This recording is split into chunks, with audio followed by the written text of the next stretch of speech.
bom dia, bom dia. Hoje é dia de alegria. Bom dia, bom dia, bom dia. Hoje é dia de alegria. Bom dia, Povo de Deus. povo de Deus. Fala, vamos começar Vamos começar o devocional. o devocional. Fala, Jesus Jesus está entrando em sua casa entrando na sua casa, e tocando em vocês. tocando em vocês. Vamos que vamos. Vamos que vamos. Jesus está conosco. Jesus está conosco. Amém? Amém. Agora você vai fazer uma oração. Tá? Deus abençoe o papai, a mamãe. Amém. Abençoe meu papai. Abençoe minha mamãe. Abençoe meu papai. Abençoe minha mamãe. Abençoe meu papai. Abençoe minha mamãe. Abençoe meu papai. Abençoe minha mamãe. Abençoe meu papai. Em nome de Jesus. Amém. Amém! Amém, amado. Estou aqui com a Tatazinha. Bom dia para você, papai, mamãe. Bom dia para vocês que estão ligados aqui no devocional. E nós temos certeza que Deus está te visitando. Deus está visitando a Laurinha, que nasceu hoje, né? Filha da Kelly mais o Lucas. Parabéns, em nome de Jesus. Tenho certeza que a Laurinha veio trazer felicidade. E nós desejamos a família, né? Aleluia, muita alegria, né? Porque hoje é dia de festa. E a Laurinha veio para transformar, para trazer unção, bênção. E nós também queremos orar para a filhinha da Maria Eduarda, do irmão Fabiano, que se encontra enferma. Fabiano, Maria Eduarda, Jesus está visitando. Em nome de Jesus, oh, aleluia, sua filha. E nós temos certeza que há unção de cura sobre ela. Nós repreendemos todo o levante do inimigo, toda a fúria do inimigo. Recebe a bênção do Senhor, recebe a cura do Senhor. Amém? Que Deus os abençoe em nome de Jesus. Glória a Deus. Vou ler uma palavrinha aqui para vocês agora. Amém? Aleluia, que está no Salmo 133. Esse salmo é um salmo de bênção. Aleluia. Amém. Obrigada, viu, Laurinha? Olha, esse salmo, Salmo 133, né, é um cântico de degrau de Davi, né? E esse salmo, ele diz assim no versículo 1: Ó, quão bom e quão agradável que os irmãos habitem em comunhão. Ó, quão bom e quão agradável que os irmãos vivem em união. Então, esse versículo declara que a unidade entre os irmãos é algo bom. Algo maravilhoso. Que bom que nós estamos aqui, as irmãs, essas pétalas abençoadas. Estamos aqui através do devocional. Todo dia tem um irmão, tem um líder, tem um pastor levando a palavra. Você está aí, nós estamos aqui ligado por esse canal do YouTube, né? E Deus está falando conosco. Há uma comunhão entre nós, né, irmãos? Ó, quão bom. Então, é uma declaração, aleluia, de unidade, é agradável. A palavra união significa juntos, em harmonia. Estamos juntos, estamos em harmonia. Versículo 2 diz: é como óleo precioso sobre a cabeça, que desce sobre a barba de Arão, que desce sobre a gola das suas vestes. Oh, glória! Já pensou? O óleo sendo derramado sobre a sua cabeça, percorre seu rosto, a barba, chega às golas, né? Aleluia, sobre as suas vestes. Aleluia. Então, no versículo 2, ele fala assim que é uma metáfora para descrever a unidade entre os irmãos. O óleo precioso é o símbolo da bênção e prosperidade. Eita Deus, maravilhoso. A barba de Arão é um símbolo de autoridade e liderança.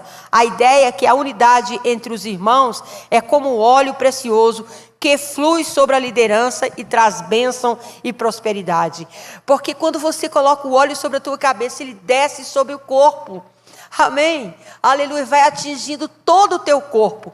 Essa é a unidade, é a comunhão que Deus tem para nós. E ele fala no versículo 3: como o orvalho de Emon, que desce sobre os montes de Sião, porque ali o Senhor ordenou a bênção, a vida para sempre. Então, para encerrar, irmãos, Salmo é um cântico que celebra a unidade e a harmonia entre os irmãos. E é por isso que nós estamos aqui, nessa unidade, nessa comunhão. Aleluia, como é bom. Como é maravilhoso. Hoje, quando eu cheguei aqui, já recebi uma notícia maravilhosa. Se eu não estivesse aqui, não sabia. Que é o nascimento da Laurinha. Amém? Glória a Deus, aleluia. Hoje é dia de festa na casa dessa família. Nesta família, chegou uma criança trazendo alegria, trazendo renovo. Hoje é dia de alegria na sua casa. Jesus está entrando com essas boas notícias, com essas boas novas. Nós temos essas pérolas maravilhosas aqui. Cada uma mais linda do que a outra, para fazer esse louvor abençoado. Amém? Então vamos cantar. Senhor, muito obrigado por esse dia maravilhoso. Muito obrigado porque nós cremos que o Fabiano ou a Maria Eduarda já receberam a bênção da cura da sua filhinha. Muito obrigado pela vida da Laurinha. Muito obrigado pela cura da irmã Alvina. Muito obrigado pela cura da pastora Lúcia. Muito obrigada, Senhor, porque todas as pessoas que têm clamado ao Senhor, hoje é dia de milagre. Abençoa, Senhor, este devocional. Fala conosco em nome de Jesus. Amém. Amém. Vamos lá, Magnólia. 413. 413. Meu pastor é Jesus Cristo, nele quero confiar. Com Jesus não tenho falta, junto a ele eu quero andar. Me conduz ao bom descanso, para o campo verde em flor. Refrigera assim minha alma, saciando-me de amor. Ele é meu companheiro, com Jesus desejo andar, pois me dá vigor e força, para que eu possa caminhar. Ele é quem dá coragem, para nada eu temer. Mesmo próximo à morte, certo estou que vou vencer. Caminhando ao seu lado, não mais temerei o mal. Seu bordão e seu cajado dão-me proteção real. Contra o meu inimigo, o Senhor sempre virá. Me prepara uma mesa e comigo nela está. Unge a cabeça minha com o óleo do seu amor. O meu gozo é transbordante, pois meu cálice tem doçor. Por sua misericórdia e por seu sublime bem, habitarei em sua casa eternamente. Amém. Aleluia, glória a Deus. Esse hino é uma expressão da confiança e amor por Jesus Cristo. Você ama Jesus? Então louva conosco. O autor aqui, ele fala da sua confiança em Jesus como seu pastor. Você confia no seu pastor Jesus? Aleluia. Companheiro, amigo. E ele também fala sobre a proteção, provisão e amor que Jesus lhe oferece. Esse hino é um lembrete de que Jesus é o nosso refúgio, nossa força em tempo de necessidade. Ele é o refúgio, a nossa força em momentos de necessidade. Segura na mão de Jesus, porque Ele está com você. Amém. Olha o próximo hino, o que Deus vai falar com você. Maria? 442. 442. Breve no céu, Jesus há de aparecer em gloriosa luz. Todos o hão de ver naquele dia, então eu hei de receber de Cristo galardão. Ó que prazer, breve verei o bom Jesus e viverei plena luz. No lindo céu eu gozarei, de toda dor por Deus livre serei. Na vinda do Senhor irei eu receber do seu eterno amor repouso e prazer.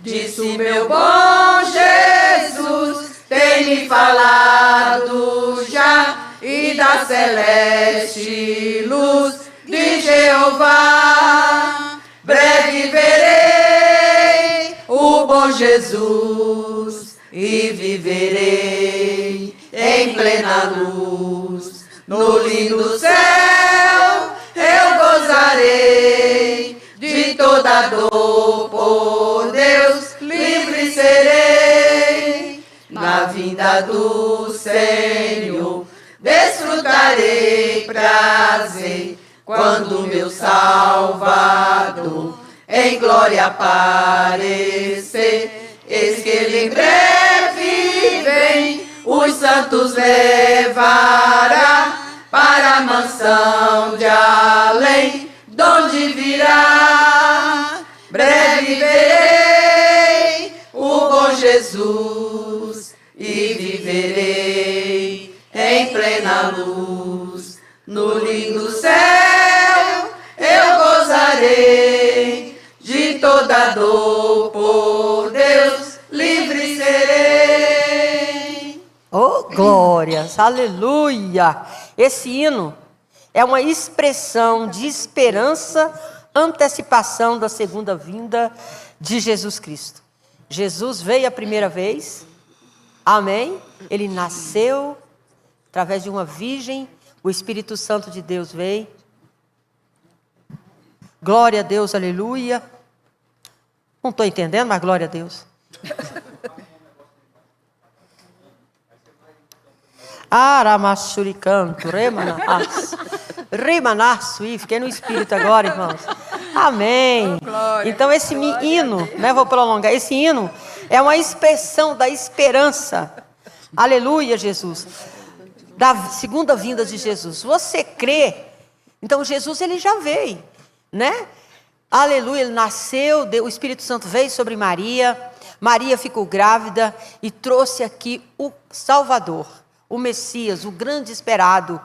E ele viveu entre conosco aqui 33 anos. Aos 30 anos ele começou a fazer a obra do Senhor, nos mostrando quem é o Pai. E como, aleluia, nos relacionar com o Pai, com Deus. E todo aquele que conhece Jesus e reconhece Jesus como Filho de Deus, aleluia, e crê nele, recebe salvação. Jesus, apesar de todas as coisas boas que ele fez, aleluia, nós crucificamos Jesus ali na cruz. Mas ele foi morto e ressuscitou. E ele está à direita do Pai. E todo aquele que crê nele, aleluia, Jesus, tem a vida eterna. Nós temos salvação. E ele está à direita do Pai. E ele vai vir buscar a tua igreja. Lá em João 14 ele diz: vou, mas enviarei o Espírito Santo. E ele vos ensinará todas as coisas. E quando, aleluia, Deus preparar o lugar, ele vai vir nos buscar. Esse dia será um dia glorioso. Ele vai nos buscar ali nas nuvens. Todo aquele que recebeu Jesus como Senhor, mesmo que você tenha morrido, o seu corpo vai ressuscitar em um corpo de glória. Amém. Vai ao encontro de Jesus. Oh, glória a Deus, aleluia! E aqueles que ainda não morreram, os seus corpos também serão purificados, irão ao encontro de Jesus. Amém. A palavra do Senhor diz que Deus, Jesus, reinará com a sua igreja por 1000 anos. Jesus, aleluia! Que coisa tremenda. Por isso esse hino, né? Aleluia, fala. É a expressão de esperança, antecipação da segunda vinda de Jesus. O autor expressa sua confiança na segunda vinda de Jesus. Então ele fala sobre o prazer, repouso que receberá. Esse hino é um lembrete da segunda vinda de Jesus, uma promessa que podemos esperar com confiança. Por isso o cristão, ele vive pela fé. Você está doente, mas fala, a doença está aqui, mas a palavra do Senhor diz que você está curado. Então você crê. Mesmo que eu esteja sentindo essa dor, eu sei que eu já estou curado, porque Jesus levou na cruz todas as enfermidades. Então, em nome de Jesus, enfermidade não persista, porque eu sei que a palavra diz que eu estou curada. Primeiro você toma o remédio espiritual, que é a fé, que é a certeza que o Senhor já te deu vitória. Amém? Tem mais um hino? 577. 577. 577, amém? Em fervente oração, vem o teu coração, na presença de Deus derramar. Mas só podes fluir o que estás a pedir, quando tudo deixares no altar. Quando tudo perante o Senhor estiver, e todo teu ser Ele controlar, só então hás de ver que o Senhor tem poder, quando tudo deixares no altar. Maravilhas de amor te fará o Senhor, atendendo a oração que aceitar. Seu imenso poder te virá socorrer, quando tudo deixares no altar. Quando tudo perante o Senhor estiver, e todo teu ser Ele controlar, só então hás de ver que o Senhor tem poder, quando tudo deixares no altar.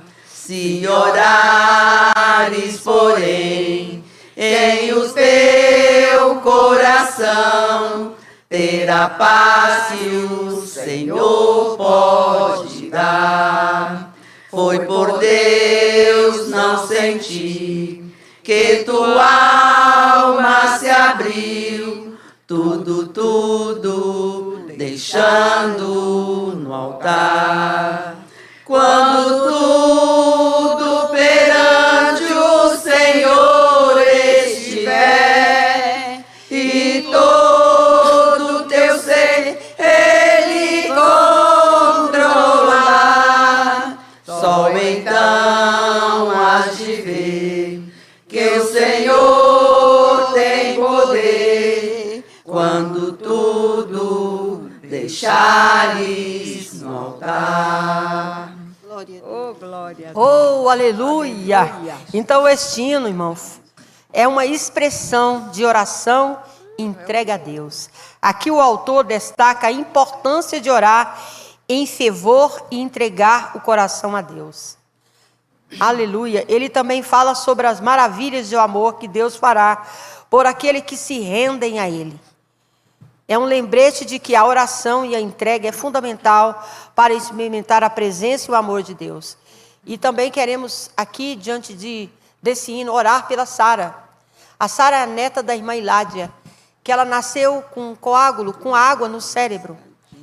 Então, há complicações, mas a palavra do Senhor diz que a oração do justo, ela é poderosa.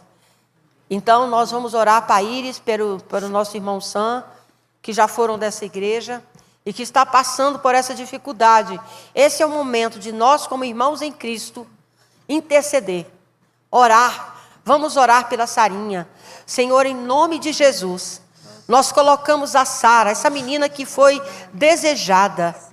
Senhor Jesus, ela foi esperada. Nós sabemos que ela nasceu perfeita, Pai, porque tudo que Tu fazes é perfeito. Senhor, nós levantamos as nossas mãos, no nome do seu Filho Jesus, que tem todo o poder para lavar e purificar toda enfermidade, Pai. Senhor, tira essa água, esse coágulo que está na cabecinha, no cérebro da Sara. Jesus, Tu és o Senhor, Tu és o Salvador, Pai. A palavra do Senhor diz que o Senhor levou na cruz todas as enfermidades, e por elas nós somos sarados. Nós profetizamos, ó Deus, que ela está no hospital, mas nós sabemos que o Senhor já o curou. Nós sabemos que o Senhor vai usar aquele médico, o medicamento, todo o procedimento. Jesus, nós estamos pedindo ao Senhor que intervenha. Intervenha, Senhor, sobre a vida da Sara. Meu Deus, toca em nome de Jesus no seu cérebro, no seu cerebelo, nas veias, nos músculos. Oh, papai, em nome de Jesus. O Senhor diz na Tua palavra que aquele que crê fará as obras que o Senhor fez e outras maiores. Senhor, nós como igreja, nós estamos orando pela Sara, e nós cremos pelo poder do nome de Jesus que a Sara já está curada. Jesus seja o remédio dela. O Senhor é o Deus de ontem, o Deus de hoje e o Deus de para sempre.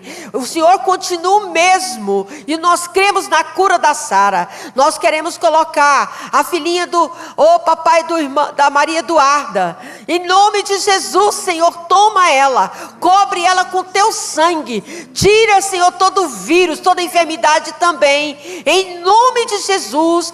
Da filhinha do Fabiano e da Maria Eduarda, nós colocamos em Tuas mãos, Senhor, e nós cremos pelo poder do nome de Jesus que elas já foram curadas. Amém, Jesus. Vamos cantar agora o último, que é o 400, porque senão elas ficam assim, uai, mas ela não cantou?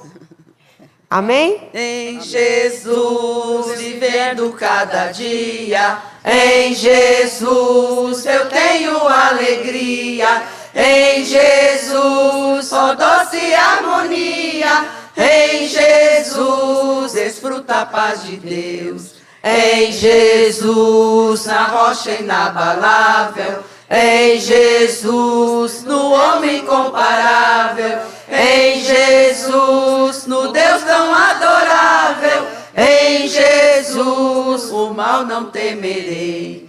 Em Jesus, a graça é infinita. Em Jesus, só bênção inaudita. Em Jesus, minha alma é bendita. Em Jesus, eu tenho salvação.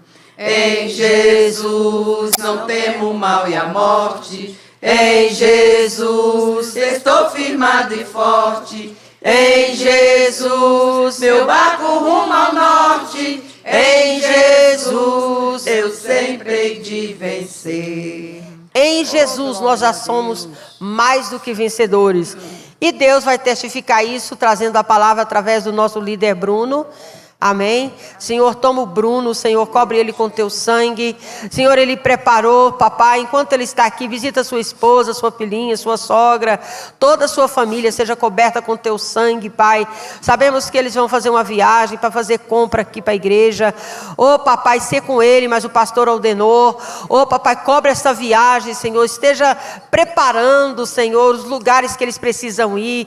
Oh, Deus, Tu sabes, ó Deus, que eles vão estar em terra estranha, mas não é estranho, porque o Senhor é o Senhor daquele país. O Senhor sabe o que eles precisam, Pai. Direciona, Pai. Abre as portas com portas do céu.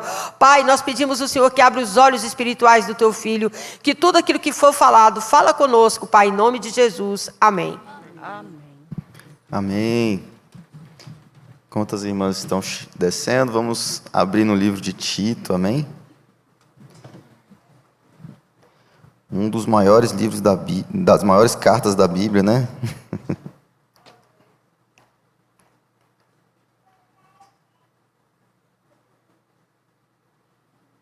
O que você falou aí, Tatá? É isso mesmo, Tatá.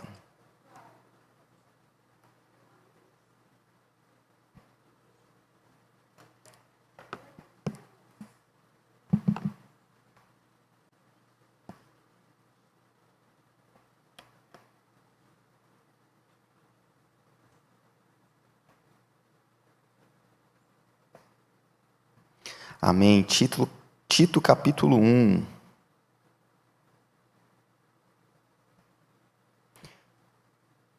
Amém?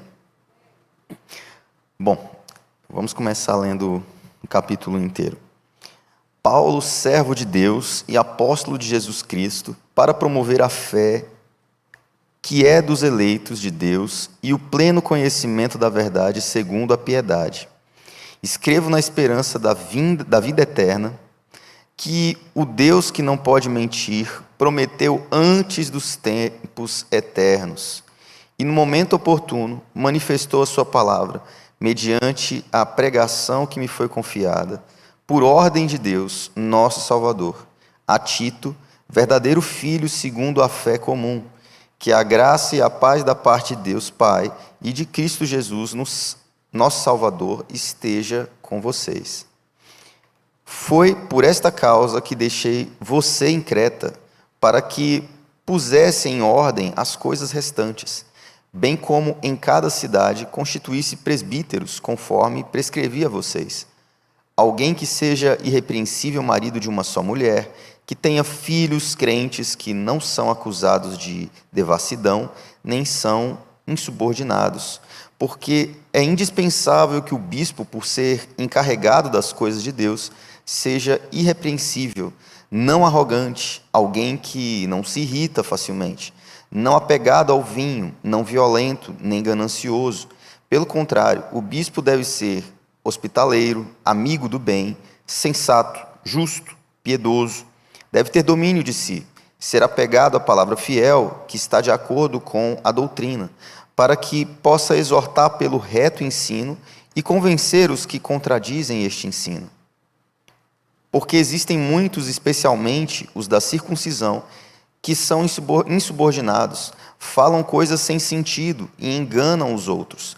É preciso fazer com que se calem, porque andam pervertendo coisas inteiras, ensinando o que não devem, movidos por vergonhosa ganância. Foi um dos cretenses, um próprio profeta deles, que disse: os cretenses são sempre mentirosos, feras terríveis, comilões, preguiçosos. Este testemunho é verdadeiro, portanto, repreenda-os severamente, para que sejam sadios na fé. E não se ocupem com fábulas judaicas, nem com mandamentos de gente que se desvia da verdade. Todas as coisas são puras para os puros, mas para os impuros e descrentes nada é puro, porque tanto a mente como a consciência deles estão corrompidas. Afirmam que conhecem a Deus, mas o negam por meio do que fazem. É por isso que são abomináveis, desobedientes e reprovados para qualquer obra. Amém? Senhor Deus e Pai, que o Senhor possa abençoar as nossas vidas mais uma vez e que o Senhor possa revelar aquilo que o Senhor deseja falar aos nossos corações essa manhã. Amém? Bom, antes de entrar no contexto de Tito, eu queria falar mais sobre a questão dessa carta, né? Tito faz parte de uma das cartas de Paulo. E quantas cartas Paulo escreveu? Né? Paulo escreveu aproximadamente 13 cartas. Né? Tem gente aí que acredita que Hebreus é uma delas, mas ele não tem assinatura, né, dizendo de quem foi. E as cartas elas são divididas em 3 tipos. Nós temos as cartas às igrejas, nós temos as cartas pastorais e nós temos uma carta pessoal direcionada a Filemão. Amém? E Tito ele era colaborador de Paulo e foi deixado lá em Creta, né?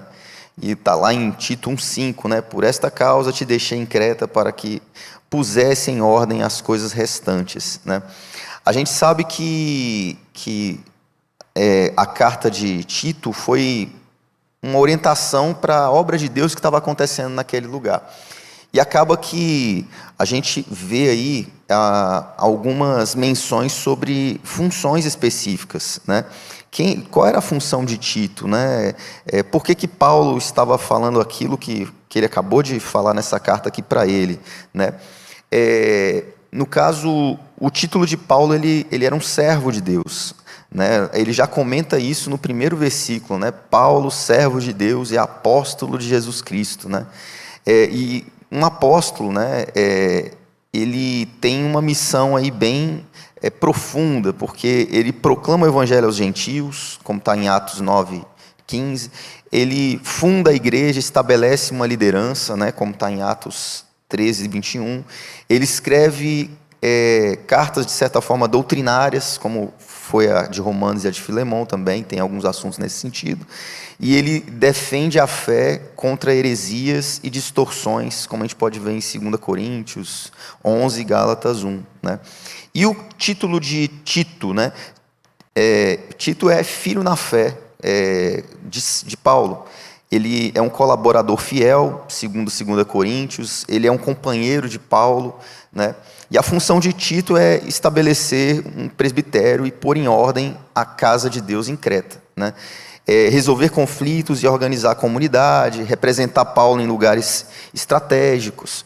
Então, esta é a carta de Tito é uma carta pastoral. E essa carta, ela traz alguns direcionamentos que nós podemos trazer para a nossa vida hoje. Então, pretendo aqui falar um pouquinho mais sobre cada uma desses versículos, e a gente vai explorando exatamente como isso se aplica para a nossa vida hoje, amém?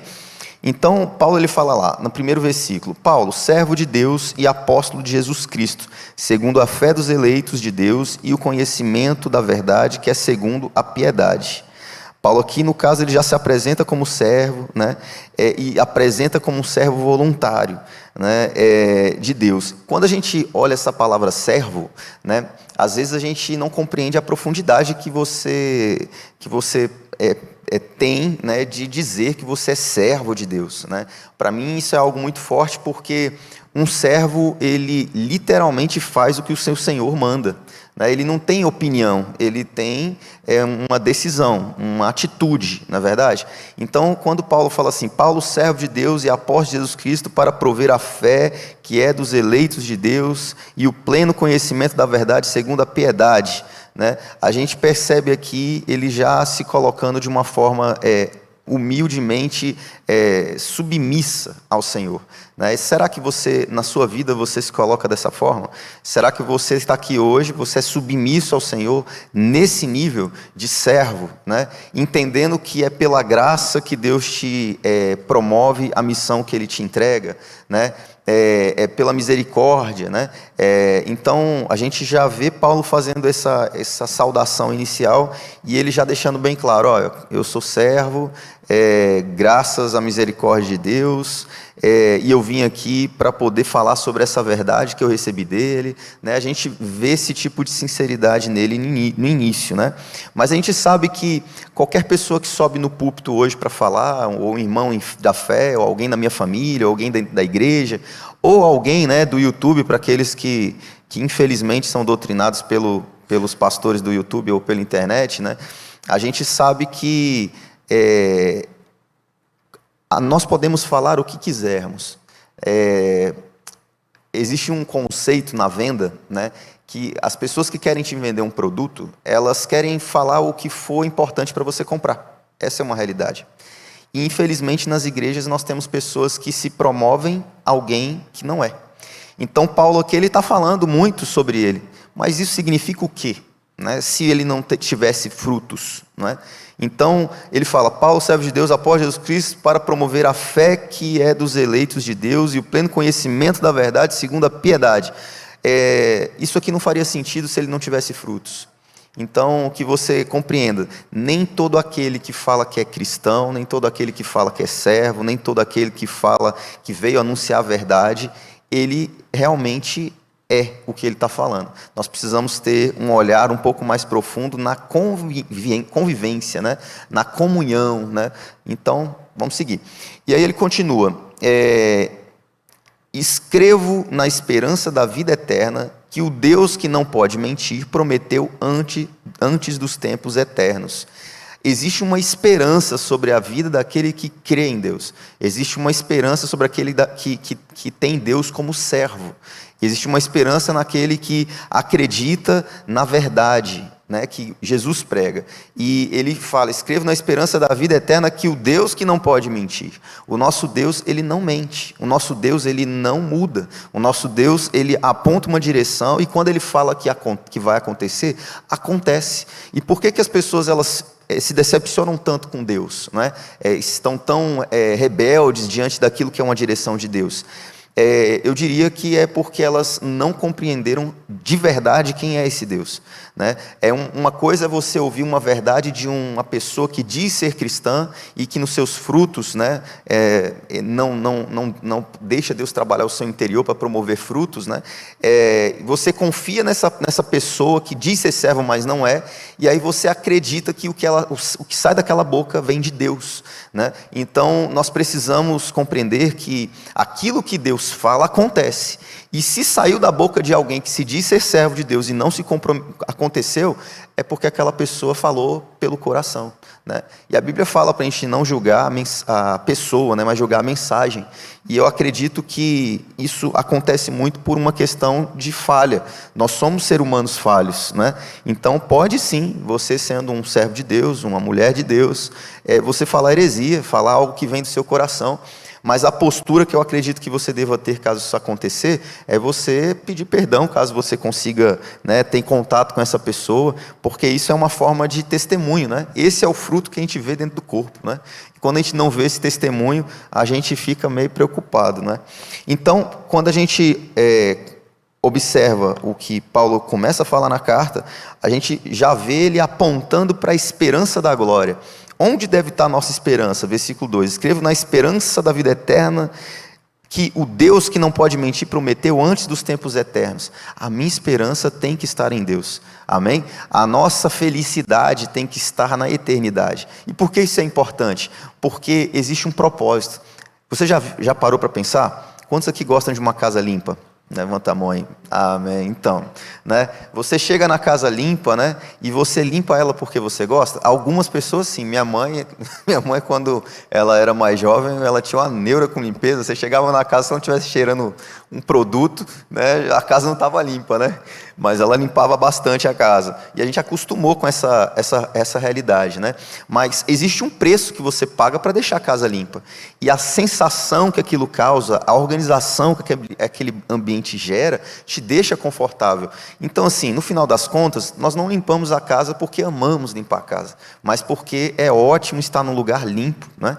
É ótimo você estar num lugar que você pode ali utilizar o ambiente, né? Sem se sujar, sem melar o seu pé de sujeira. Eu lembro que minha casa estava sendo construída na Ceilândia, quando a gente morava lá, e tinha pó de concreto no chão. Minha mãe limpava a sala, tinha pó de concreto na cozinha, e aí você anda por um lado, aí suja o pé, aquela agonia.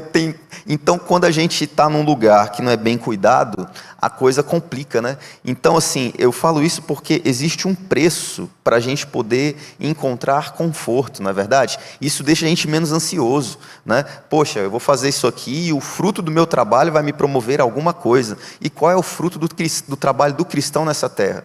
As dificuldades que você enfrenta sendo servo do Senhor. Meu Deus, eu tenho que subjugar minha carne. Ai, Jesus, eu tenho que acordar de manhã e eu tenho que aproveitar o meu tempo, eu tenho que buscar a verdade do Senhor, eu tenho que meditar na palavra.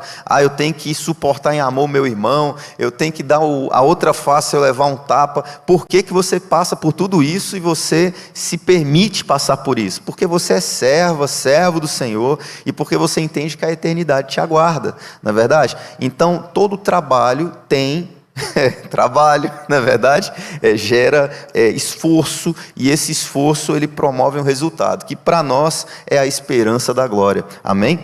Como diz aquela música da Nívia, né? Cristo em mim, Cristo em mim, Cristo em mim, a esperança da glória, né? Na realidade, não é a Nívia, acho que é a Mariana Valadão. E aí, vamos lá, no versículo 3 fala: e no momento oportuno manifestou a sua palavra mediante a pregação que me foi confiada por ordem de Deus, nosso Salvador. Desculpa, deixa eu ler de novo. E no momento oportuno manifestou a sua palavra mediante a pregação que foi confiada por ordem de Deus, nosso Salvador, a Tito, verdadeiro filho segundo a fé comum. Então, existe um momento na vida do cristão, no caso aqui de Tito, onde a palavra de Deus é confiada a ele.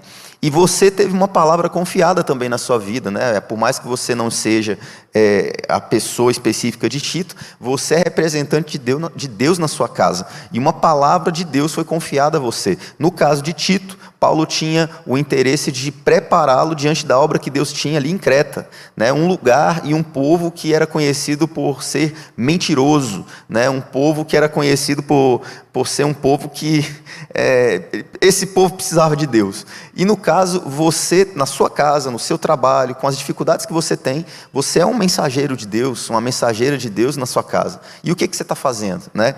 O que você está fazendo diante da verdade que lhe foi confiada, né? Quais frutos você tem produzido, né? Então, em seguida, no versículo 5, Paulo fala para Tito das qualificações dos ministros. E ele segue, versículo 5: foi por esta causa que deixei você em Creta, para que pusesse em ordem as coisas restantes, bem como em cada cidade constituísse presbíteros, conforme prescrevi a você.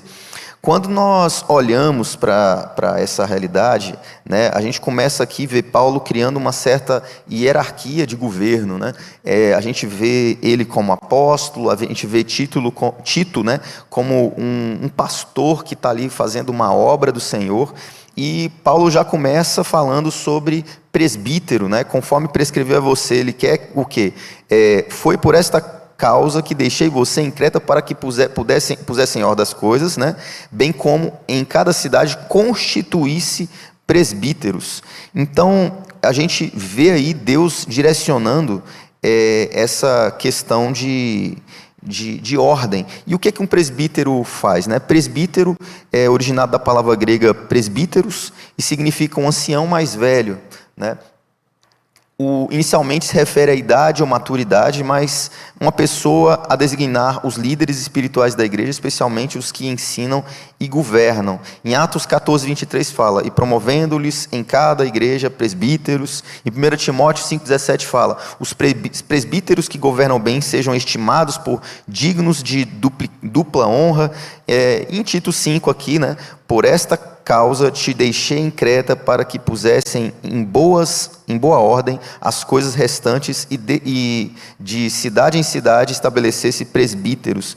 Então, o presbítero, ele seria aquele que governaria e ensinaria a igreja local, né? Então, quando nós olhamos essa situação, fica a pergunta, né? Qual é a estratégia que Deus tem derramado sobre a sua vida diante da verdade que Deus já te entregou? Às vezes você está dentro de casa e você não sabe o seu papel dentro da sua casa, na sua família, você não sabe o seu papel. Muitas pessoas aqui no devocional são pessoas que já são seniors, né? São pessoas mais velhas, pessoas que já tiveram um tempo de vida. E o que você vai fazer com esse conhecimento todo que Deus te deu? Não é verdade? Será que você que viveu há tanto tempo, né, comparado a seus filhos, comparado ao seu genro, a sua nora, né, a sua família de alguma forma, será que você não tem um papel estabelecido por Deus na sua casa, né? Será que você assume esse papel? Será que você entende que você é servo e serva de Deus? Qual é o seu papel diante disso, né? E aqui Paulo, é claro que ele está num contexto um pouco diferente, porque ali está falando de uma cidade, né? E está falando de uma obra diferente, mas ambas falam de propósito, né? O propósito que você tem na sua casa e o propósito que Paulo entrega na vida de Tito são propósitos equivalentes. Temos uma missão do Senhor nessa terra, amém? Quantos têm uma missão aí na sua casa? Amém? Então, a missão do cristão não se restringe a título. Não é porque você não é presbítero, não é porque você é ministro, não é porque você é formado em teologia, ou porque você tem oportunidade no púlpito, que a verdade do evangelho que foi confiada a você não deve ser exercida. Amém? Então, nós precisamos tomar posição, né, diante daquilo que Deus nos confia. Então, ele começa a falar, né? Estava parando no 5, vamos 6. E ele fala sobre as características dos presbíteros, né? Ele fala assim, ó, versículo 6: alguém que seja irrepreensível marido de uma só mulher, que tenha filhos crentes, que não são acusados de devassidão, nem são insubordinados. A gente olha essa realidade e hoje nas igrejas a gente tem uma certa dificuldade com essa realidade, né? Porque tem muitas pessoas na igreja que vêm por uma questão não de direção de Deus. por mais que se digam, né? Mas vem mais para uma questão de título mesmo, né? E trabalhar na igreja ou fazer algo na igreja, para muita gente que não enxerga isso como uma direção de Deus, é uma oportunidade de você se estabelecer, talvez, profissional, na área profissional, de você não se preocupar com dinheiro, de você não se preocupar com concurso, de você... É uma forma de trabalho. Por exemplo, né, tem uma profissão aí que tem muita gente que já não fala, né, que tem por conta que foi manchada, né, que é o tal do coach, né, que nada mais é do que um treinador, né, um termo coach tem a ver com ser treinador. Então, tinha muita gente que falava assim, não prestou para nada, virou coach. Né? E assim, eu estou falando essa situação porque às vezes as pessoas elas vão para a igreja e elas fazem a mesma coisa, não prestou para nada, vai para a igreja, né? Então, cada situação é uma situação, mas a gente percebe por conta desse contexto muitas igrejas sendo movidas não por Deus, mas sendo movidas por mamon mesmo, por causa do dinheiro, né? Sendo movidas por causa de algo que não é Cristo, né? Então, e eu estou colocando isso dessa forma por quê? Porque aqui Paulo orienta sobre os atributos, né, as características de quem tem que estar lá. E nós somos corpo de Cristo. A igreja Filadélfia de Águas Claras, ela não é do pastor Aldenor. Ela faz parte de uma congregação que se junta, né, e ela aprova a liderança que está ali à frente. Então, essa igreja, a qualquer momento, ela pode ser dissolvida se os membros da igreja entenderem que os líderes que estão à frente não são capazes de honrar a palavra de Deus, né? E para isso acontecer, a igreja tem que se movimentar de uma forma inteira, né, para poder fazer isso acontecer. E por que isso não está acontecendo em outras igrejas, que a gente vê igrejas aí pregando o evangelho fora do padrão? Então é importante que você faça a sua parte, né, estando dentro da igreja, onde quer que você esteja, vendo a gente pela internet, e você comunique ao pastor da sua igreja, a liderança da sua igreja, que você nas assembleias você fale, né, daquilo que compete a você, né, lembrando da ética e do respeito, né, sobre aquilo que não está alinhado com isso daqui. Ele fala assim que o presbítero é alguém que seja irrepreensível marido de uma só mulher.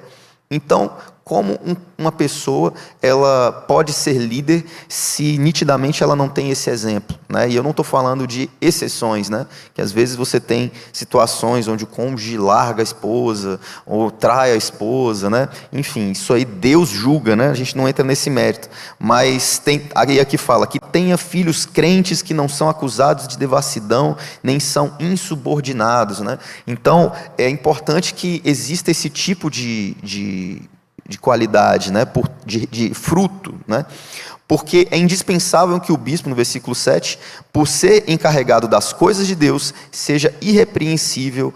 Aí ele começa a falar uma série de qualidades, né, e o fato de ser irrepreensível, às vezes as pessoas podem pensar que a pessoa ela não vai errar, mas o fato de ser irrepreensível é aquela pessoa que ela é passiva de correção, de exortação, né? Então, se você tem um pastor que erra, e claro, com certeza ele vai errar, ou um líder que erra, se acredita que a melhor decisão que ele deva tomar é de se expor, né? Vocês veem aqui na nossa igreja, muitas vezes minha mãe aqui expondo a família inteira, né? Ela vem pregar e ela fala dos podres dela, do podre do pastor Aldenor, do podre dos filhos, não sobra nem o cachorro, né? Então assim, essa prática é uma prática importante porque demonstra humildade diante da condição que a gente e está, né? A condição que estamos que não somos Cristo. Nós não somos Jesus, nós estamos alcançando o caráter de Cristo, nós estamos carregando a nossa cruz. Isso significa que vamos falhar, na verdade. As pessoas às vezes entram na igreja e acreditam que os líderes da igreja, eles são infalíveis, né? Infalháveis, se é que existe essa palavra, né? E isso é uma grande inverdade que em outras igrejas que não pregam o evangelho estão pregando. Na realidade, um líder ele tem que ser humilde para admitir os seus erros e fazer aquilo que corresponde a se retratar diante disso. Aqueles que não fazem isso não deveriam estar à frente de uma liderança. Aqueles que estão na frente da liderança e erram e não chegam um pastor da igreja e falam: pastor, me perdoe porque aconteceu isso. Ou aqueles aos quais os filhos erram, deveriam chegar até o pastor e falar: pastor, eu queria me desculpar por isso, por aquilo, porque isso é uma forma de mostrar os seus frutos, na verdade. Às vezes tem erros que nós cometemos que não tem que ser exposto à congregação, mas tem que ser exposto aos líderes da igreja. E quando você caminha numa direção de alimentar a existência de líderes na igreja que tem esse tipo de atitude, mas esse tipo de atitude não é tratada, aí você tem um problema, porque você começa a ter líderes que têm dificuldade de serem irrepreensíveis, né? De se manterem justos, né? Santos, né? E, infelizmente, isso é algo que só a liderança da igreja vê. Isso é algo que só o pastor da igreja vê. Por quê? Porque ele cuida das vidas, né? E esses problemas ele não vai dar publicidade, porque a Bíblia fala para a gente não dar publicidade para a vergonha do nosso irmão, né? Então deixa Deus tratar. E é por isso que tem muita igreja, pastores que saem das igrejas, líderes que saem das igrejas, membros que saem das igrejas. Então fica aqui o conselho. Se você por acaso, né, precisa saber de algo na sua igreja e aquilo ali não vai caminhar numa linha de exposição pessoal de algum membro, mas aquilo está te incomodando no seu relacionamento com a igreja, com o corpo, converse com o seu pastor. Você que é homem, fale com o pastor Aldenor. Você que é mulher, fale com a pastora Hilton, com a pastora Julieta, com o pastor Silvio, porque eles estão aqui para cumprir esse tipo de situação, né? Para manter essa ordem e essa sequência de frutos, né? Temos que caminhar numa direção de produzir bons frutos. E ele fala que o presbítero ele precisa ser irrepreensível, não arrogante, alguém que não se irrita facilmente, né? Vocês viram aqui na época meu pai mesmo falar sobre a dificuldade dele lidar com a ira, né? E Deus foi tratando ele, né? E assim, o fato é que uma pessoa que aqui fala alguém que não se irrita facilmente, né? Isso aqui é uma coisa que você pode observar da seguinte forma: você tem algo dentro do seu coração que precisa ser tratado. E aí fica a pergunta: quando Deus te confronta dentro da igreja, o que você vai fazer? Você tem duas opções: você esconde o seu tratamento aí, deixa Deus tratar você no secreto, e isso pode demorar longos anos, ou pode nunca ser tratado, porque você literalmente não deixa tratar por causa do seu orgulho. Ou então, você vai deixando Deus tratar. E a congregação vai ver como Deus transformou seu coração. Isso vira testemunho, isso vira uma motivação dentro do corpo para que outros façam também. Então, é muito legal quando a gente olha essas qualidades aqui pela ótica de que Deus trabalha e aperfeiçoa. Amém? É tanto que Paulo fez uma carta direcionada a Filemon, e essa carta aí, se você buscar ler, é uma carta que é para tratar algo relacionado a um conflito de relacionamento que teve entre os dois, né? Então, vamos lá. E aí, versículo 8. Pelo contrário, o bispo deve ser hospitaleiro, amigo do... Peraí, deixa eu ler o versículo... Vou ler de novo o 7. Porque é indispensável que o bispo, por ser encarregado das coisas de Deus, seja irrepreensível, não arrogante, alguém que não se irrita facilmente, não apegado ao vinho, não violento nem ganancioso. Pelo contrário, o bispo deve ser hospitaleiro, amigo do bem, sensato, justo, piedoso, deve ter domínio de si, ser apegado à palavra fiel, que está de acordo com a doutrina, para que possa exortar pelo reto ensino e convencer os que contradizem este ensino. Então, é interessante isso daqui, porque a questão que a gente vê aqui, né, para que possa exortar pelo reto ensino e convencer os que contradizem este ensino. Existem muitas pessoas que se colocam numa posição de estudar teologia, né? A gente vê isso muito na internet. Se você colocar aí no YouTube, o pastor, ele é chamado de César Cavalcante. Ele tem um trabalho em uma rádio online, né? E eu acompanhei a história desse homem durante um bom tempo, né? E eu via ele de uma forma muito arrogante, porque ele não caminhava numa direção de conversar com os irmãos de mesma fé, para poder se compreender o conceito das coisas. Ele caminhava de uma forma que aparentemente aparentava que ele queria se sobrepor sobre a sua excelência de conhecimento, entende? E eu vi ele falando de forma arrogante, e era pastor, né? Eu vi ele falando de uma forma prepotente, e aquilo ali sempre me machucava, no sentido de, meu Deus, como é que a gente pode ter no nosso corpo, né, um corpo de Cristo, uma pessoa que não entende essa realidade, né? E eu orando para Deus por essas pessoas, não conheço ele, e cheguei a vê-lo um tempo, ele admitindo publicamente, né, que ele entendeu o que Deus estava querendo fazer, e ele se submetendo, entendendo que Deus ele não deseja que tenhamos divisões entre nós mesmos, né? Chegou um ponto até que ele estava com 2 pastores conversando que estavam vivendo esse mesmo problema, e ele falou assim: irmãos, você acredita no mesmo Deus que ele? Acredito. Você é irmão da mesma igreja celestial que ele... Sim, mas o que vocês estão fazendo aqui? Vocês estão brigando, vocês estão criando uma rachadura entre o reino, dentro da igreja. Aí naquela hora eu vi que os pastores ficaram extremamente vermelhos, e pessoas que conhecem a palavra de uma forma muito profunda. E aí o irmão falou, pô, irmão, me perdoa aí, e tal, não sei o quê. Ficou aquele clima meio chato, mas ao mesmo tempo, né? Então, quando eu ouço essa passagem que a gente acabou aqui de ler, né, sobre a questão eu não lembro aqui onde é que eu parei, meu Deus, peraí. O 9? Tá. Quando eu chego aqui no 9, né, vamos ler de novo aqui, fala assim, né, no finalzinho, fala assim, ou melhor, 9. Sejam vocês mesmos um exemplo de boas obras no ensino, mostrem integridade, reverência, versículo 8. Linguagem sadia, irrepreensível, para que os adversários sejam envergonhados. Não, acho que não foi isso aqui, não. Poxa vida, meu celular apagou aqui, eu perdi o... eu estou no 2. Tá bom, desculpa. Não acredito que eu estou ficando velho aqui. Aqui, versículo 9. Ser apegado à palavra fiel, que está de acordo com a doutrina, para que possam exortar pelo reto ensino e convencer os que contradizem este ensino. Então, existem pessoas que elas têm dificuldade de conversar sem se sentir constrangidas por uma ideia contrária, né? Vamos dar um exemplo clássico, né? Quando a gente fala do batista e do presbiteriano, existe um paradoxo aí em relação a ser batizado por imersão e por aspersão, né? Só jogar um pouquinho de água aqui na cabeça já batizou. Por que esses dois tipos de cristão não conseguem caminhar juntos, né? Ou tiveram que cada um seguir a sua rota, né? E eu fico pensando assim, eu não estou aqui colocando de uma forma genérica, mas eu estou dizendo que existem coisas que nos dividem, né? E isso acontece porque tem homens de Deus que conhecem demais a palavra e não entendem o que é se relacionar para poder edificar o corpo, né? Não, irmão, você acredita nisso? Amém. A gente continua acreditando em Jesus, então vamos continuar a nossa vida, né? Então eu acho muito interessante e saudável, né, a nossa igreja, uma questão que nós temos aqui presbiterianos, temos batistas, temos assembleianos, né? Temos algumas pessoas que creem no movimento pentecostal, mas existe um respeito, né, diante dessa convivência, porque Cristo é o cabeça, né? E nós temos que ter paciência com pessoas que pensam diferente de nós, para que as pessoas compreendam aquilo que o Espírito Santo de Deus quer mostrar. Às vezes existe uma verdade que eu creio, porque a minha limitada sabedoria, né, atual me permite entender até ali, né? E eu me relacionando com outra pessoa que é mais culta, essa pessoa tem que ter paciência de orar ao Senhor e conversar numa direção que o nome de Deus seja glorificado e não a sua sapiência e conhecimento, né, seja imposta, né? Quantas vezes você já ouviu uma palavra no púlpito que você falou, não concordo com isso aí não, hein?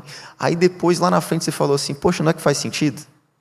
Então, o fato que fala aqui, para que possais exortar pelo reto ensino e convencer os que contradizem este ensino, o convencimento às vezes não é fruto de uma informação falada, mas de um fruto produzido, né? Então, às vezes você vai ter uma pessoa que é longânima e ela está do lado de uma pessoa irritada. Então, quando você junta os dois, é assim: você está lá com a pessoa está, por que você tem que fazer isso, não sei o que lá? E você está vendo a pessoa gritando e se gesticulando, e parece que a pessoa vai matar o outro lá na hora de conversar, né?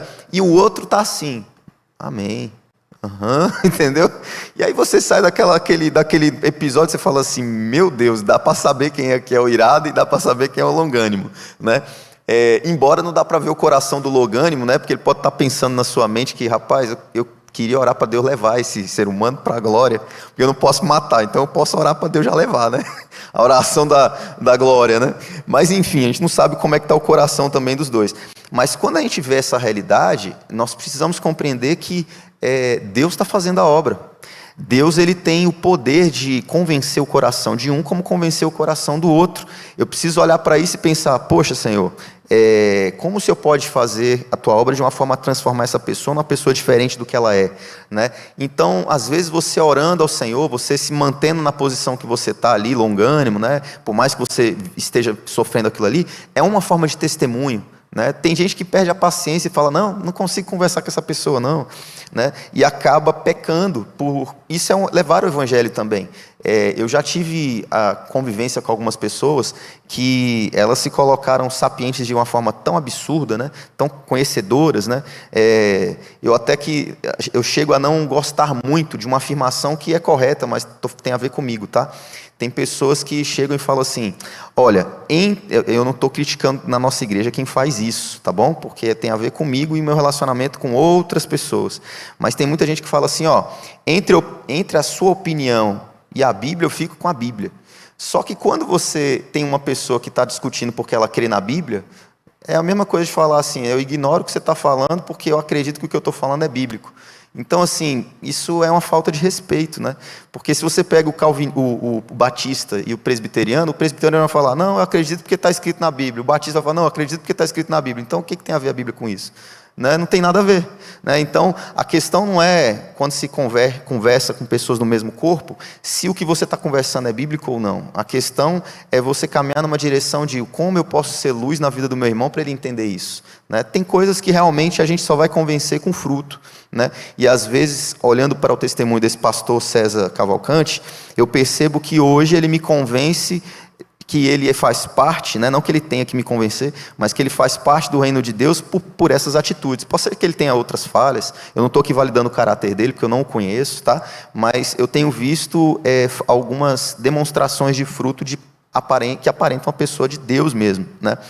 Então, quando a gente vai lá para o versículo 10, já caminhando para o encerramento, ele fala o seguinte, porque existem muitos, especialmente os da circuncisão, que são insubordinados, falam coisas sem sentido, enganam os outros. É preciso fazer com que se calem, porque andam pervertendo pervertendo casas inteiras, ensinando o que não devem, movidos por vergonhosa ganância. Então, existem pessoas que estão falando heresia, né? Aqui, e estão falando heresias porque algo move eles. O que move eles? A ganância. E quando eu falei sobre igrejas que não são igrejas que pregam o evangelho genuíno, são igrejas que foram fundadas pela ganância. Foram igrejas que títulos foram gerados pela ganância. Né? Então, eu acho muito interessante quando você tem dentro da igreja alguém que foi levantado como um pastor, como um líder de ministério, aclamado pelo seu exemplo de vida. Né? Não sei se você já fez Homem ao Máximo, Mulher Única, Casados para Sempre, Hombridade, tem muitos cursos aí, né? E cada curso desse, às vezes, tem uma pessoa que não é pastor, que não é um líder, que não tem históricos anos de experiência, só que essa pessoa, ela está ali para poder falar do que Deus fez no coração dela. E você vê pessoas que têm tanto caráter quanto um pastor, como um presbítero. E por que eu estou falando disso? Porque essas pessoas que estão pregando as suas dificuldades no seu casamento, no seu relacionamento, né, na sua convivência, né, elas estão ali movidas pelo quê? O que as move a fazer esse tipo de trabalho? O que move alguém a fazer algo que não vai dar nenhum retorno? Né? Eu lembro do meu pai, quando ele fazia as obras nas casas dos irmãos nas casas, ele não tinha nenhum tipo de título, e ele ia para as casas dos irmãos na igreja, ele fazia um culto com a minha mãe, cantavam e tal, essa pastinha que a gente encontra aqui na igreja com alguns louvores, era dessa época, né? E eles faziam aquela obra movidos pelo quê? Pela ganância ou pelo desejo de pregar aquilo que os libertou, né? Porque o cristão, ele prega aquilo que é bom, que ele recebeu de bom, que libertou ele, que transformou ele quer fazer as pessoas serem transformadas como Cristo libertou eles. Então, existem aqueles que são movidos por esse nosso Deus, pelo Espírito Santo de Deus, e fazem uma obra maravilhosa, apesar de falhos, pecadores, e existem aqueles que não são movidos por isso, e são movidos por ganância, e eles entram por aquela porta, e se fazem de cristãos, estão no meio de nós, e eu creio que Deus pode transformar. Amém? Nós não podemos agir de uma forma as pessoas que Deus manda à igreja, nós expulsarmos as pessoas, a não ser que nós caminhemos numa direção onde você perceba que é uma pessoa realmente que diz crer, mas não produz fruto. Né? Porque tem gente que gosta de maquiar, né? Tem gente que a pior coisa que eu vivi na minha vida foi o seguinte: cheguei na casa da minha avó, estava com a vontade de comer uma fruta, aí eu cheguei na mesa dela para pegar a fruta e aquela fruta de plástico, sabe? Não tinha nenhuma comida naquele lugar, só a fruta de plástico, uma maçã de plástico de gesso, né? Aí eu falei assim, meu Deus, a maçã estava muito bem feita para me enganar daquele jeito, né? Mas como é ruim quando você chega perto de alguém na igreja e você vai conversar com essa pessoa e você só vê que é capa. que aquela pessoa não exala o evangelho, que assim, eu acredito que todos nós temos defeitos, mas tome cuidado com o evangelho que você prega no meio da sua igreja através do seu fruto, que você se relacione com as pessoas na igreja na sinceridade de vida que Deus quer, porque vai ter momentos que você vai ter que chegar para o irmão que está do lado e falar: ô irmão, me perdoa, eu fiz isso daqui, realmente eu falhei nesse sentido. E vai ter momentos que você não vai precisar fazer isso, não vai poder fazer isso, né? Como já aconteceu comigo, já tive problemas na igreja com pessoas que eu amei como Cristo me amou, e aí eu percebi que aquela pessoa não amava a Deus, que o Deus que ela servia era o Deus da ganância, né? Da motivação interior a fazer aquilo porque ela quer, e não porque Deus está movendo. E aí eu, poxa Senhor, me entreguei para uma pessoa que, a pérola que eu entreguei para essa pessoa foi entregue a porcos, né? E aí a gente não é movido de ódio, mas a gente é movido de compaixão por essa situação miserável, né, que a pessoa vive. Mas assim, a gente tem que saber lidar com isso, né? Então, finalizando, né, aqui no versículo 10 fala: existem muitos, especialmente os da circuncisão, que são insubordinados. Aqui fala de um povo da sua época, vivendo uma realidade da sua época, né, que a gente pode trazer para cá. E no versículo 11, é preciso fazer com que se calem, porque andam pervertendo casas inteiras. Nós temos uma missão na igreja. Nós precisamos calar aqueles que estão de forma objetiva dentro da igreja para destruir a igreja. Como assim, Bruno? Se você vê uma pessoa que é cristã, que fala uma coisa na sua boca e vive outra, você precisa falar isso para o seu pastor. Você tem que chegar e falar: pastor, eu não concordo com essa postura aqui, ó. Essa pessoa diz isso e faz aquilo. Estou orando por ela, mas quero que o senhor saiba. Entendeu? Por quê? Porque isso faz o corpo ser unido. Se entrar um estelionatário aqui na igreja só para poder roubar o teu dinheiro e para poder gerar problema, e ele vem falando que é crente, você pode falar o que você quiser, mas essa pessoa vai ter dificuldade de vir nas orações, essa pessoa vai ter dificuldade de vir na escola bíblica dominical, essa pessoa vai ter dificuldade de ter convivência, entendeu? De comer pão, esse pão aqui, ó.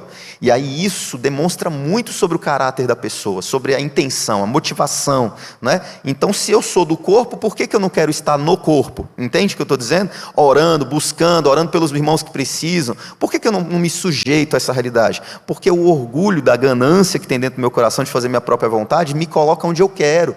E aí eu começo a justificar: não, é porque eu tenho isso, é porque eu tenho aquilo. Só que depois de 2 anos, você ter sempre compromisso e ter sempre alguma coisa, você já disse a sua prioridade, não é verdade? Minha prioridade é cumprir aquilo que eu quero e não fazer aquilo que eu faço pela graça. Quantos aqui gostariam de acordar de manhã todos os dias para estar aqui na igreja lendo a Bíblia? Muitos falam: não, hoje eu tenho esse prazer. Alguns falam: olha, eu não tenho esse prazer não, mas eu estou me forçando, né? E outros falam assim: não, eu tenho compromisso. E o problema não é os que vêm e os que não vêm. O problema é quando você sabe, né, lá no seu interior, que você não vem porque você quer Deus, você vem por algo que não tem a ver com Deus. Então, nós precisamos ser movidos pela misericórdia de Deus, pelo amor de Deus, né? E esses homens aqui eram movidos por algo diferente disso. Então, tome cuidado. Será que você está sendo movido pela ganância ou você está sendo movido pelo Espírito Santo de Deus? Vamos orar nessa direção, amém? Que Deus possa nos mover pelo sangue dEle, por esse amor dEle. Vamos orar. Senhor Deus e Pai, obrigado por esta manhã. Pai, obrigado por esta mensagem. Nos ajuda, Senhor, a caminhar numa direção de verdade, onde nós apliquemos essa verdade que conhecemos do Evangelho do Senhor nas nossas casas, nos nossos lares, que consigamos, Senhor Jesus, ser movidos sempre pelo Teu amor. Nos ajuda, Senhor Jesus, a tratar, Senhor Jesus, o nosso caráter, Senhor Jesus, quando se trata de situações conflituosas entre nós e os irmãos na Tua casa, Senhor. Nos ajuda, Senhor, a abrir o nosso coração, Senhor Jesus, e permitir que atitudes, Senhor Jesus, de verdade, de humildade, Senhor Jesus, sejam tomadas, Senhor. Pai, que o Senhor possa abrir o coração da Tua igreja, que nós consigamos identificar, Pai, lobos, Senhor Jesus, em pele de cordeiro, que nós consigamos calar, Senhor, aqueles que vêm, Senhor Jesus, para poder promover um falso evangelho, que nós consigamos, Senhor Jesus, nos posicionar, Senhor Jesus, tanto assim na nossa casa, quanto na Tua igreja, Senhor, e oriente, ajude, Pai, abra a visão dos pastores da Tua casa, Senhor, Senhor, para que eles não sejam de forma nenhuma enganados diante daqueles que vêm. Que o Senhor possa colocar estratégia no coração deles, Senhor Jesus, para poder exortar aqueles que precisam ser exortados, Senhor Jesus, tratar, Senhor, aqueles que precisam ser tratados, Senhor Jesus, e agir de uma forma, Senhor Jesus, não respeitosa, Senhor, mas uma forma que é proveniente da Tua estratégia, Pai, para lidar com esses lobos, Pai, para poder afastar aqueles que não vêm para edificar. E eu agradeço a Ti, Senhor, pela liderança que a igreja tem hoje, Senhor, por todos os pastores, ministros que o Senhor levantou nesta casa, Senhor Jesus. Obrigado porque cada vez tem sido mais pessoas que têm sido levantadas, Senhor Jesus, com um desejo genuíno de Te buscar, de Te adorar, Senhor. Que o Senhor possa cobrir a liderança da Tua casa, Senhor. Que o Senhor possa nos livrar, Senhor Jesus, de caminharmos numa direção onde somos movidos pelo nosso ego, pelo nosso coração, Senhor. Traga essa honra, Senhor Jesus, que é exercer a Tua obra, Senhor Jesus, movidos, Pai, 100% pelo Teu amor e não, Senhor Jesus, pela nossa vaidade, pelo nosso orgulho. Em nome de Jesus, amém. Amém? Glória a Deus.